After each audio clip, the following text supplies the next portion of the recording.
What's going on, everybody? Welcome back to the channel. Thank you so much for watching and subscribing. We've got a great video for you guys today. We're going to go over the 20 tips you need to know as a new driver for Lyft. Before we jump into this video, we wanted to give a quick shout out to Work Solo. For those of you that are getting started, Work Solo is a great way to accelerate your rideshare career. They get you guaranteed earnings that's based off real-time driver data, so you know what you can actually make each day. And on top of that, they can even track all your expenses and do everything you need to do from the same app. You can get started by using our link in the description below, and the best part is, if you do use our link, they're going to send you $10 just for setting up your Lyft account with Work Solo. So check that out, guys. Link in the description below. Let's dive in. Alrighty. So I'm going to go through these rapid fire. I'll give some additional notes on a few of them, but these are the main tips that I would have recommended or have wanted to have known when I first got started driving for Lyft. Number one on that list is to pack your own lunch. The reason I say this is I spent so much money in my first year on Lyft just eating out, typically fast food or gas station food. You think it's cheaper, but it adds up and it's not. Pack a lunch, just get a small cooler, put a few sandwiches in there, some snacks, however much you eat. I promise it'll save you a lot of money in the long road. The next thing I would say is get a gas station membership, a local gas station chain.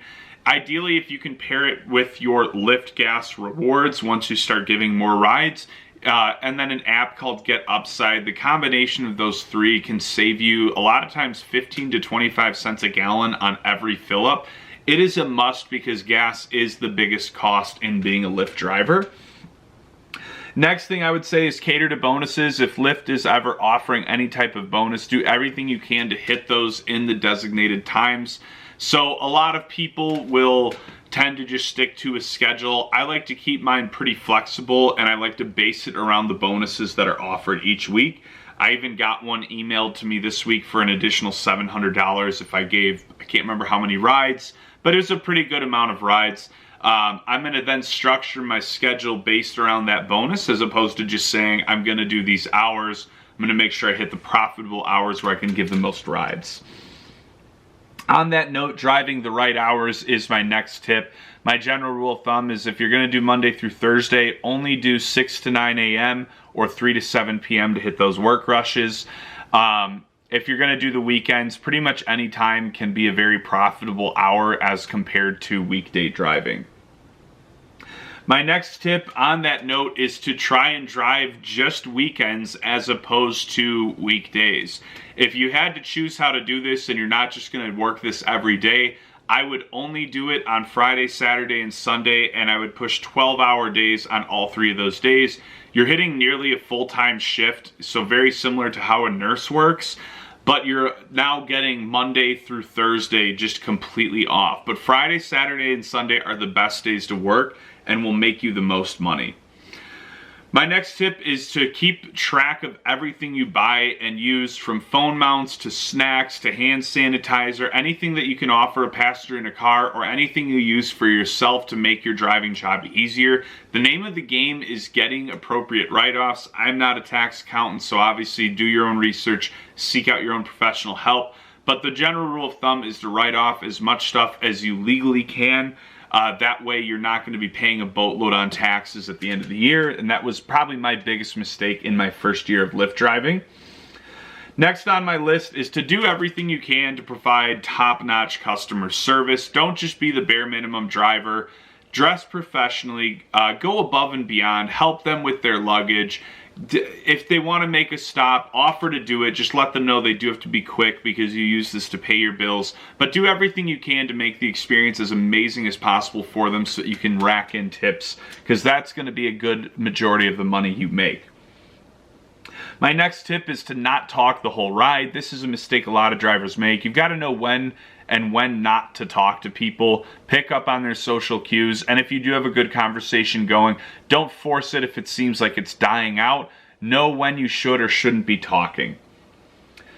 Next is utilizing driver referrals. I always like to doing this by just using a virtual business card with my referral link in it. A lot of people will ask you if the money's worth it. If you just start talking to them about your experience, you can let them know like, hey, if you are interested, you know, you can actually make a decent little bit of money just by giving X amount of rides in your first month.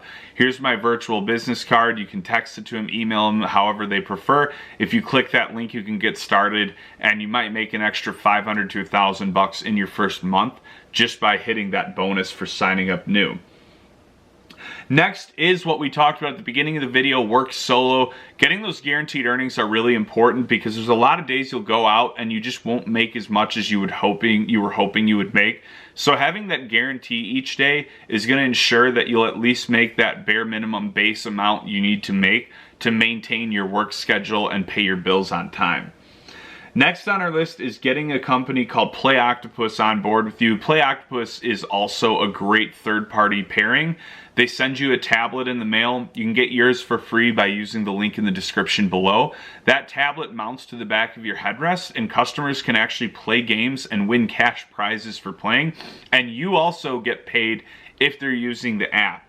On average, it's about a $25 to $100 extra a month, but the main thing is providing that extra level of service is going to get you more tips, and to me, that's the real benefit of something like Play Octopus. Next is keep your car clean as often as you can. Get a reliable car wash membership. It's usually $7 to $30 a month. It'll allow you to get your get the exterior washed, as well as get your use their vacuums for free with that membership, and get your car cleaned on the inside. There's nothing worse than getting in a dirty car, and that's a great way to ensure that you won't get tipped. Next on the list is a dash cam. This is so important. Having a dash cam to me is a must for so many different scenarios. You just want to have that peace of mind that if anything does happen, you have everything on video to ensure that you are innocent in whatever crazy thing may or may not happen.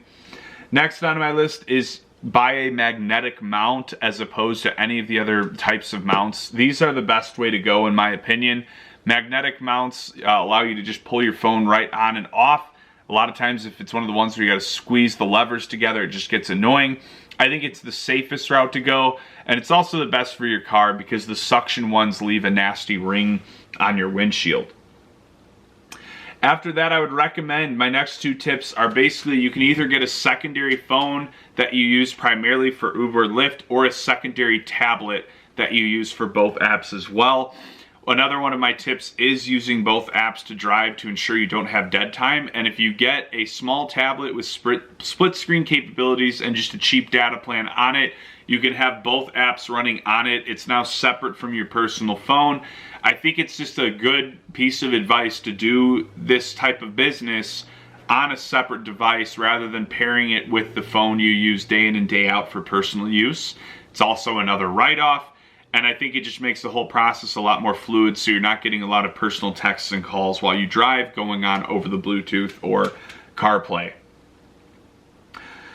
Next on this is spill-proof drink carriers, or really also on that note, I would say the seat gaps. I would always drop my phone and it would slide way down there and it'd be really hard to pull it out. And if I got a ride, I'd actually missed rides before because I'd accidentally dropped my phone while waiting for a ride in the little crevice. So getting a seat blocker, as well as some additional car amenities like spill-proof drink carriers, just to make sure anything like that that keeps your car more organized or more clean is always going to be a good move. Next on my list, and actually the final tip on here, is rideshare insurance. This is a must and the most important piece of advice, I think. A lot of times rideshare insurance is like $9 a week. It's very cheap, very affordable. Your main insurance plan is not going to cover you if anything happens while you're on the road. So this is a very easy way just to make sure that you are covered if something, God forbid, does happen. So anyways, that's our list of 20 things. I hope you guys enjoyed it. Please like, share, comment, subscribe. Make sure you check out Work Solo and Play Octopus. Both links are in the description below. You can get your free tablet from Play Octopus by using our link, and $10 from Work Solo by using our link and setting up your first linked account with Lyft or Uber. So check that out, guys. Both of those are game changers and will make you a lot more money. Stay safe out there more than anything, and stay tuned for more updates.